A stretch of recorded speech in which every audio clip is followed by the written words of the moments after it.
When Mia Lindbergh walked into the Miano Grand Hotel that evening, she looked like every inch the kind of woman who belonged there. Tailored blazer, tired but composed expression, designer luggage rolling quietly behind her. The scent of fresh orchids floated in the marble-floored lobby, and the golden lighting shimmered off her skin. She wasn't expecting a red carpet. She wasn't expecting applause.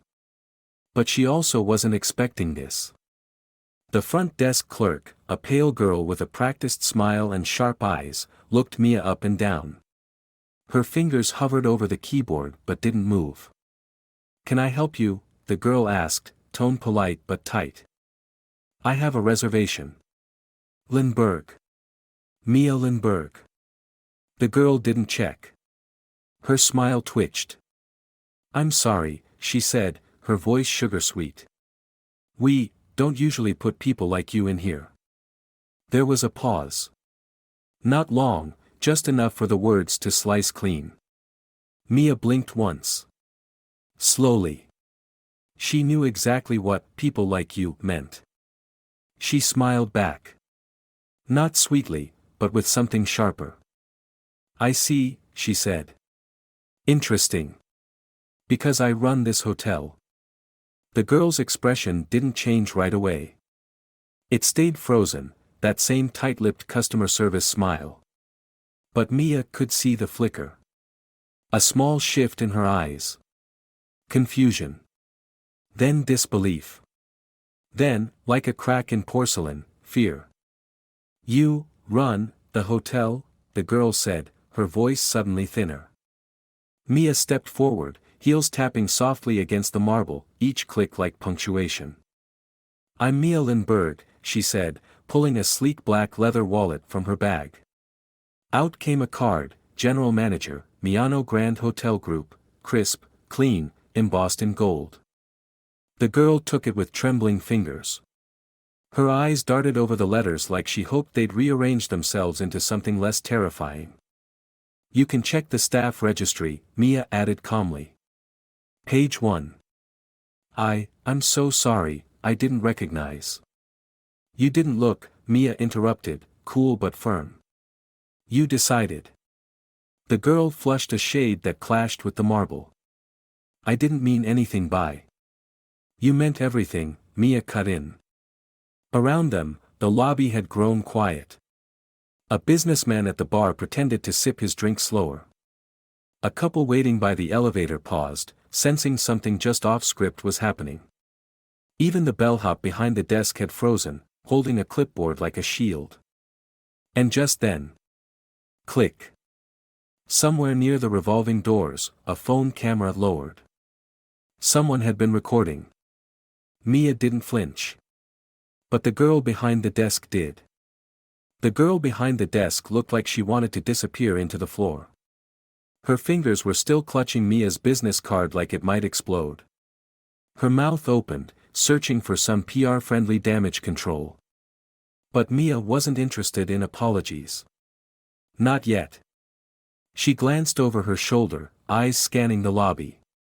The person with the phone, a young woman in a long beige coat, had already tucked the device away, but her eyes met Mia's. There was no shame in them. Just quiet approval. The internet, Mia thought, would eat this alive. "I'll need my room key," she said, turning back to the desk. "And I'd like a full staff attendance in the main conference room at 8 a.m. sharp. Uniformed. Phones off." The girl blinked fast. "Yes, of course, Ms. Lindbergh." Mia didn't thank her. She took the keycard, turned, and walked toward the elevators with the grace of someone who'd spent her entire life walking into rooms that didn't want her there, and owning them anyway.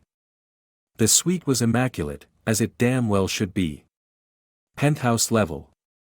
High ceilings, warm lights, a view of Milan that whispered wealth in a dozen languages. But Mia didn't look at the skyline. Not yet. She walked straight to the full-length mirror in the hallway. There she was. Hair pulled back in a tight bun. Sharp cheekbones. Skin smooth and dark as polished mahogany. 39 years old, Harvard-educated, CEO track, and still, having to prove she belonged. She stared at herself for a moment. And then, very softly. "This ends tomorrow." But downstairs, the girl at the desk was already dialing a number. And the voice on the other end didn't sound like it was on Mia's side. The girl's name was Sophie, and her hand shook slightly as she gripped the hotel landline, eyes flicking nervously toward the elevators. She hadn't just insulted a guest. She'd insulted the boss. And that meant consequences. Big ones. The kind that didn't just get you fired, the kind that followed you. The line connected with a soft click. "Front desk," Sophie whispered, trying to sound calm. "Code red." A pause. Then a voice, smooth, low, masculine, slid through the receiver. "What happened?" I turned someone away," she said. "I didn't realize it was her." Mia Lindberg. A silence. Heavy. "You turned away Lindberg?" "I didn't know." Sophie hissed. She didn't look like." "Like what?" the voice asked sharply. Sophie said nothing. The voice continued, now colder. "Damage control's already too late. That video's online. 17,000 views in 20 minutes. Sophie felt her stomach flip. "I was told this wouldn't happen," she said. "You said." "I said keep things quiet. Keep the image clean. You blew it." Sophie swallowed hard. "What do I do?" There was a pause. Then. "Don't show up for the morning meeting. And delete everything on your phone. Now." The line went dead. Meanwhile, 12 floors above, Mia poured herself a glass of mineral water, trying to calm her nerves, when her phone buzzed. Unknown number. One new message. "Watch your back. Not everyone in that hotel works for you." Mia stared at the message, her thumb hovering above the screen. No name. No context. Just that line. "Watch your back. Not everyone in that hotel works for you." Her pulse ticked faster, but her face stayed still. Years in corporate warfare had taught her that panic was a luxury, and a liability. She tapped the screen. No reply option. The number had already disappeared. Burner. She stood at the window, looking down at the city of Milan, where streetlights glowed like fireflies across stone and glass. She wasn't naive. Success this big, her kind of success, came with enemies. The industry had smiled in her face and whispered behind her back for over a decade. But this? This felt different. Closer. She opened her laptop, connected to the hotel's internal network, and pulled up the employee roster. Everything looked in order: names, shifts, departments. But her gut said something wasn't right. Then she spotted it. One of the security cameras on the lobby floor, camera 3A, had gone dark. Logged as under maintenance. It wasn't. She'd walked past it 3 hours ago, and the red light had been blinking. Live. Watching. Mia tapped into the IT backend. Admin override. Access denied. She frowned. Who the hell had admin clearance above her? She tried again. Different port.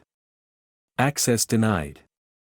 Then, as if the system was watching her in real time, the entire page shut down. Her laptop went black. And behind her, from somewhere near the hallway door, a soft creak. Mia didn't move. She stood perfectly still, letting her breathing slow. Her eyes scanned the reflection in the black laptop screen, just enough to see the faintest shadow at the edge of her suite's hallway. Someone was in the room. She turned, fast, sharp, precise. Who's there? No answer. Just silence thick enough to taste. She crossed the room slowly, grabbed the heavy crystal water carafe from the minibar, not a weapon, not exactly, but solid in the hand, and stepped toward the hallway. 1 step. 2. Then, a whisper of motion. A shape darting past the bathroom door. "Security will be here in 60 seconds if I press this panic button," Mia said loudly, bluffing. Still nothing. She stepped forward again, swung the door to the bathroom open, empty. And then. Click. Behind her. The suite door. She ran back into the main room. The door was ajar. Someone had left. She rushed to it, flung it open, just in time to see a figure in black disappearing into the emergency stairwell. Slim build. Hood up. No face. Who the hell breaks into the GM's penthouse and doesn't take a damn thing? Unless. She turned back to her laptop. Still dark. And then her phone buzzed again. Another unknown message. "You're not just being watched, Mia. You're being tested. Don't be late to the 8 a.m. meeting." 8 a.m. sharp. The conference room on the mezzanine level buzzed with quiet tension. Rows of uniformed staff lined the walls, receptionists, concierges, housekeeping leads, security. No one was smiling. No one was late. And at the head of the room stood Mia Lindberg, rested, sharp, and dressed in all-black power. She didn't need notes. She was the presentation.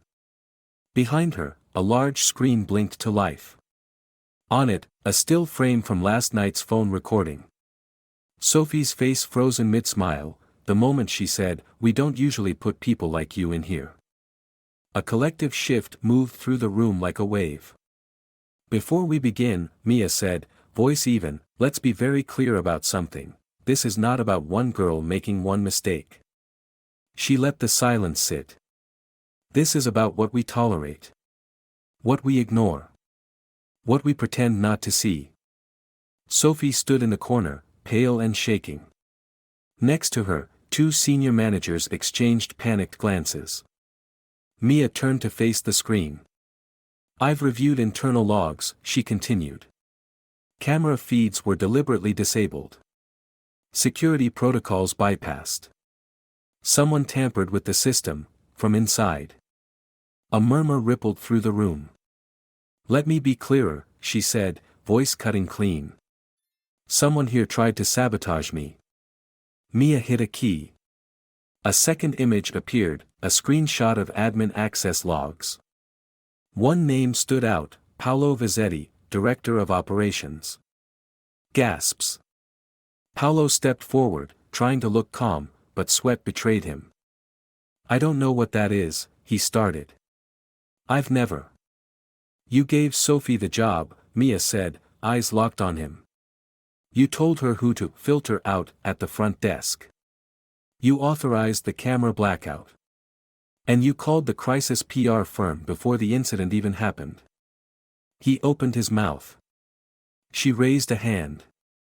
"I've already sent the evidence to the board." And then, just for a second, she smiled. Not a smirk. Not sweet. Power. "And as of this morning," she added, "you're fired." It was past noon when Mia finally stepped back into the hotel lobby. This time, there were no fake smiles. Staff moved quickly, purposefully. Eyes met hers with a mix of respect, and something else. Accountability. Sophie was gone. Paolo's office had been cleared. The board had already sent back an official statement of support, and a request to launch a full internal inclusivity audit, effective immediately. But Mia didn't feel triumphant. She felt tired. Not from the fight. From the fact that she still had to keep fighting. She paused near the orchids in the lobby.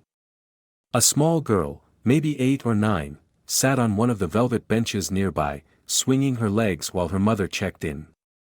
The girl stared at Mia with wide, curious eyes. Mia offered her a small smile. The girl smiled back. It was the most honest moment she'd had all day. Behind her, the new front desk staff, a young man and an older woman, both looking professional and alert, stood a little straighter when they noticed her. No tension. No avoidance. Just readiness. Mia walked to the front doors of the hotel, her heels tapping in steady rhythm. One of the junior receptionists, a nervous-looking trainee, cleared his throat. "Ms. Lindbergh," he said. She turned. "I just wanted to say, thank you. For what you did." Mia tilted her head slightly. "What did I do?" "You reminded everyone who this hotel belongs to." She considered that. Then gave a soft nod, and stepped through the doors into the Milan sunlight. The city roared outside. And this time, it sounded like it was cheering.